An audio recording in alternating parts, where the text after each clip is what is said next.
Sarah Palin is here, former Alaska governor, Republican vice presidential nominee in 2008, and author of the upcoming book, Sweet Freedom, a devotional. Governor, thank you so much for joining us. Thank you so much, Jake. And I wish you were here to conduct the interview. We could be speaking in this beautiful vista together, but thanks for letting me be on. Well, let's talk about Alaska. One of the reasons we really wanted to talk to you this weekend was because President Obama visited your home state of Alaska this week for a rather significant presidential visit. He talked about a lot of things, but it started with his officially changing the name of the tallest peak in North America, or changing it back, really, from Mount McKinley to Denali. The move was praised by Alaska's governor, but it was criticized by Donald Trump and John Kasich, who promised to change the name back if elected. In your farewell address, you referred to the mountain as Denali. It was also your Secret Service code name, as you've pointed out. Where do you come down on the name change? Well, I have one niece named McKinley, another niece named Denali. I think that kind of is indicative, I think, of a bit of the split of Alaskans, whether it should be referred to as McKinley or Denali.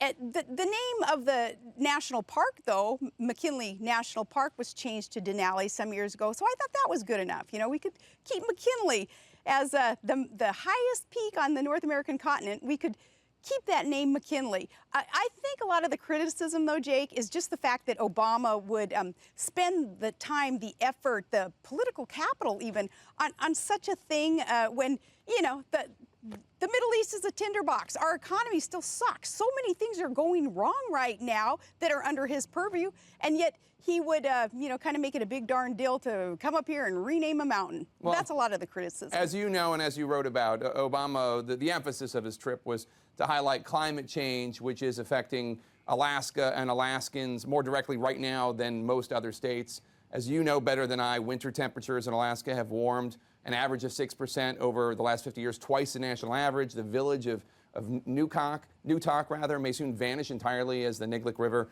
rises. Listen to what the president had to say. Any so-called leader who does not take this issue seriously or treats it like a joke is not fit to lead. Do you take climate change seriously? I take changes in the weather, the cyclical changes that the globe has undergone since the beginning of time. I take it seriously, but I'm not going to blame these changes in the weather on man's footprint. Obama was up here looking at, say, the glaciers and pointing out a glacier that was receding. Well, there are other glaciers, though, that are growing up here, and he didn't highlight that, but he used glaciers as an example. One of the markers, though, that they used to measure the glacier that he was talking about, they started measuring, supposedly, as per this marker, a physical marker, back in the early 1800s. And then they started showing from there how it shrunk, you know, it's receded. Well, man's footprint, the first mukluk was not even near that glacier in the early 1800s when it started melting. It was before the Industrial Revolution. So, you know, these blames on man's activity, some of that, I know it's bogus. Guys, I do want to just point out that the vast majority of climate change scientists disagree with your assessment, but I would like to move on to these other guys because you wrote about them on your post, and on July 4th, the U.S. intercepted Russian bombers off the coast of Alaska and California, and as you note, there are 5 Chinese warships off the coast of Alaska in the Bering Sea. Now, you say this is because China and Russia are no longer respectful or intimidated by the U.S. What do you think President Obama should have done differently that could have changed what we're seeing done by Russia and China? Okay, let's take his recent trip up here, which was pretty much, you know, a tourism jaunt, really. How about while he was up here, he had, as a president, carried a big stick instead of a selfie stick. He could start publicly berating these countries that are sticking it to us with the messages that they're sending. Putin right now he's flagging undersea our resources, claiming them as his own. What's America doing about it? We don't even have a seat at the table under the Law of the Sea Treaty. We're not even participating in fighting back, putting America first and saying, no, these are our rich resources along our coast. And no, Russia, hey, you lost out, man. You sold the territory of Alaska for 2 cents an acre way back when. You don't get it back. But instead, Putin is exerting power And China is exerting power, and it all has to do with natural resources too, with energy. They need those, of course, to prosper and to grow their empires. America is sitting back. Let's turn to politics. Donald Trump made a lot of headlines this week when he appeared to mistake the Quds Force, an Iranian military group, for the Kurds, a Middle Eastern people. He made his comments during an interview with conservative talk show host Hugh Hewitt. Senator Marco Rubio said about this, if you don't know the answer to these questions, you're not going to be commander-in-chief. You're not fit to be commander-in-chief, he suggested. Trump says that the questions amounted to a game of gotcha. What did you think? I think I'd rather have a president who is tough and puts America first than can win a game of Trivial Pursuit. Some of those questions, I don't know if other candidates were posed the same question, so I don't know if they would have the answers, but I don't think the public gives a flying flip if somebody knows who today is a specific leader of a specific region or religion or anything, because that leader will change, of course, when the next president comes into power, just based on the volatility of politics in these other areas. So I don't think the public is so concerned about that. And then, you know, it's kind of subjective too, right? Whether a candidate is worthy to be given attention and respect and be taken seriously if they don't know the leader of a tribe or a religion or even a country. How about other candidates who may not know the price of a barrel of oil today, or how much oil it is that we are importing from foreign nations, unfriendly foreign nations, and we have a ban on exporting our own oil, and we have prohibitions and bans on drilling for our own oil? Details maybe involved in that a candidate doesn't know? Hey, I'd be subjected if I say, hey, if you don't know that, well, then you're not worthy of being taken seriously, Mr. Candidate. Donald Trump said this week that Jeb Bush should speak English and not Spanish when he's campaigning in the U.S. Jeb Bush's response was that Trump doesn't value tolerance. What did you make of that debate? I don't know what, choosing to speak English or Spanish in a conversation, what that would have to do with somebody opposing it with tolerance or not.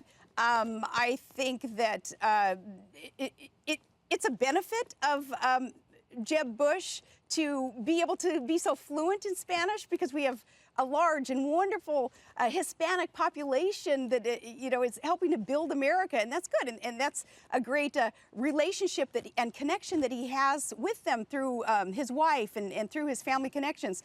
On the other hand, I think we can send a message that say, you want to be in America? A, you better be here legally or you're out of here. B, when you're here, let's speak American. I mean, let's speak English, and that's kind of a unifying aspect of a nation is the language that is understood by all. But, I took Spanish in high school and I took French in high school. Shouldn't have taken them both because I got them all mixed up by the time I was graduating. But again, a benefit of Mr. Bush, and I think, that's one of those issues too where goes right over the public's head, legitimately so. They're on to the next issues that are very important for the candidates to be debating. But as you noted in your response, it is important for the Republican Party to expand and reach out to Hispanics, to Latinos. In a speech to the National Press Club that some viewed as almost an audition for vice president, or at least vice president nominee, South Carolina Republican Governor Nikki Haley, who you were an early supporter of, said that the Republican Party, quote, often appears cold and unwelcoming to minorities. She said it's shameful and it has to change. Do you agree? No, because I can't think of any Republican that I know who would have that in their heart. I think Republicans and independents, that is the party of tolerance. It certainly doesn't matter the color of your skin and some of the other things that, are banted around as being kind of the judging barometer of whether somebody's welcome in the party or not. Let's talk about an issue that's literally close to your heart. Ohio lawmakers are soon going to bring up legislation that would ban women from being legally allowed to terminate a pregnancy based on a diagnosis of Down syndrome. Governor Kasich has not yet taken a position on the bill. Do you want him to?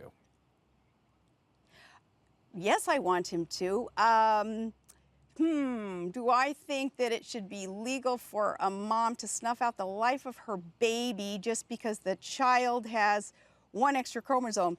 And not to personalize it too much, but Trig's inside. I wish that he would, like he so often does, come over and tap me on my shoulder and want to whisper something to me and share in whatever experience I'm going through.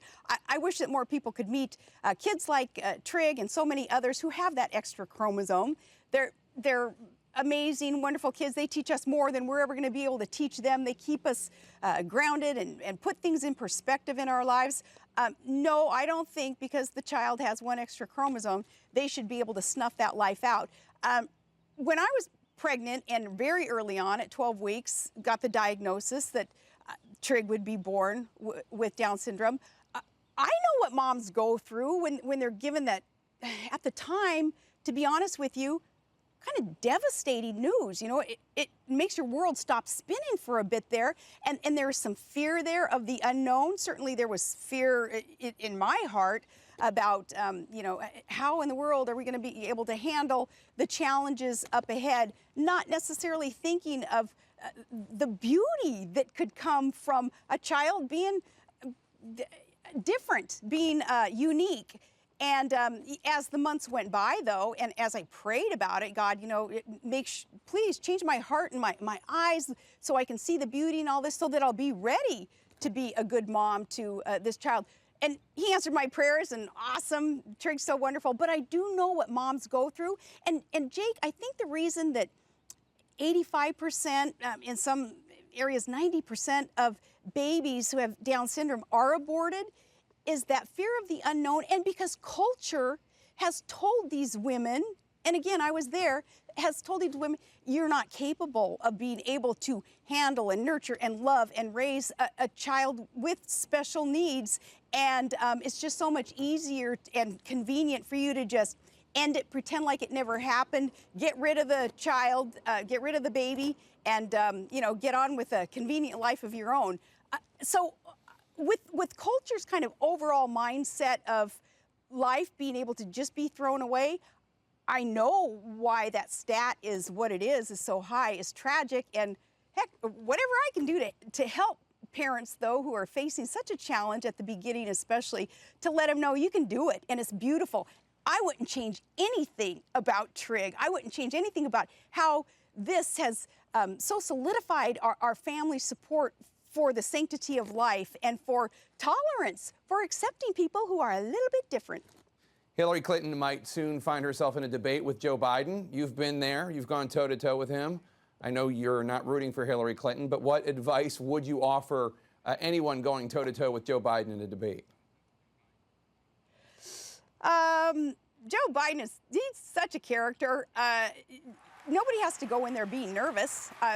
You can just kind of gauge via his personality that, you know, I don't know. It's not that he doesn't take things seriously, but just kind of comes across as being pretty, you know, pretty down to earth, pretty relaxed, so that opponent can do the same. And at the same time, stick it to him if you want to win that debate. Start talking about what your accomplishments are. Start talking about what your intentions are for this country. So, man, in that respect, Hillary Clinton wouldn't do very well against Joe Biden.